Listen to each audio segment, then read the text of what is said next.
சென்னை திருமங்கலத்தில் கல்லூரி மாணவர் விபத்தில் இறக்கவில்லை என்றும் திட்டமிட்டு கொலை செய்யப்பட்டிருப்பதாகவும் பெற்றோர் கூறியுள்ளதால் பரபரப்பு ஏற்பட்டுள்ளது.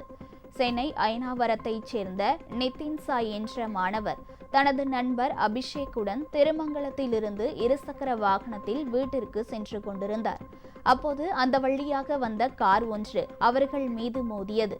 இதில் நிதின் சாய் உயிரிழந்த நிலையில் அபிஷேக் பலத்த காயங்களுடன் மருத்துவமனையில் சிகிச்சை பெற்று வருகிறார். இதனிடையே கல்லூரி மாணவர்களுக்குள் இருந்த தகராறில் வேண்டுமென்றே கார் ஏற்றி தனது மகன் கொலை செய்யப்பட்டிருப்பதாகவும் இதற்கு காரணமானவர்களை கைது செய்யவும் நிதின் சாயின் தந்தை வலியுறுத்தியுள்ளார். கொலை வழக்காக பதிவு செய்ய வலியுறுத்தி திருமங்கலம் காவல் நிலையத்தில் முற்றுகையிட்டு உறவினர்கள் போராட்டத்தில் ஈடுபட்டனர். நேற்று நைட்ல இருந்து நாங்க இருக்கோம் சார். குழந்தை எங்க ஹாஸ்பிட்டல்ல போட்டீங்க, போலீஸ் ஸ்டேஷன் வாசல்ல நாங்க உட்காந்துக்கிறோம். இன்னும் ஒரு நீதி கிடைக்கல சார் எங்களுக்கு. எஃப்ஐஆர் ஃபைல் பண்ண மாட்டேன்றாங்க.